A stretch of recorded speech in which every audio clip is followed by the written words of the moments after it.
Assalamualaikum warahmatullahi wabarakatuh. Waalaikumsalam warahmatullahi wabarakatuh. Sebelum mulai pelajaran, ada baiknya kita berdoa dulu untuk kehidupan dan percaya masing-masing. Berdoa dimulai. Berdoa selesai. Sebelumnya, apakah ada dari teman-teman kalian yang kita hadir dalam kelas ini? Ya, baiklah.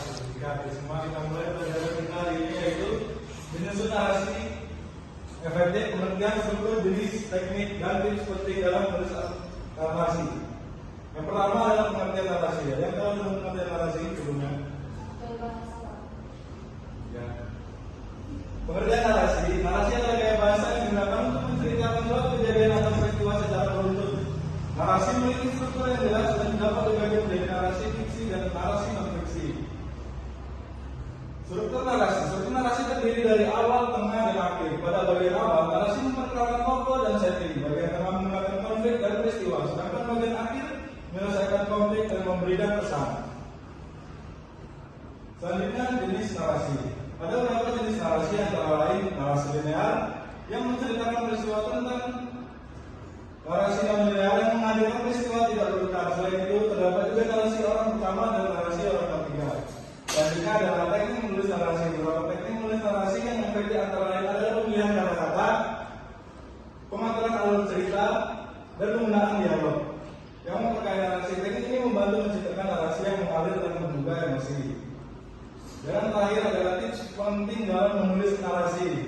Nah, tips penting dalam menulis narasi penting untuk memahami audiens yang akan membaca, memperhatikan detail-detail kecil yang memperkaya cerita, menggunakan imajinasi untuk menciptakan dunia dalam narasi, dan itu konsisten dalam narasi yang sangat penting.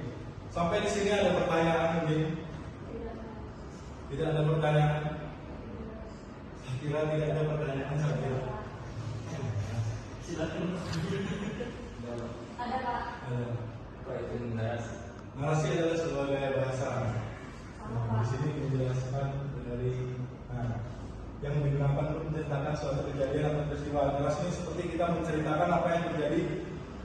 Contoh nih, tadi pagi saya bangun tidur, mandi, terus berangkat ke sini. Nah, itu adalah sebuah narasi. Bisa contoh narasi seperti itu. Ada lagi? Ada Pak. Bagaimana cara membuat narasi yang baik ini Pak? Nah, tips membuat narasi yang benar adalah memahami audiensnya, memahami siapa yang akan mendengarnya, memperhatikan detail-detail kecil seperti tadi pagi bangun tidur gitu. Hal-hal kecil seperti itu harus diperhatikan. Kita harus mengimajinasikan pikiran-pikiran kita agar narasi itu terbentuk menjadi baik dan benar. Dan baiklah, pada hari ini saya tutup. Assalamualaikum warahmatullahi wabarakatuh.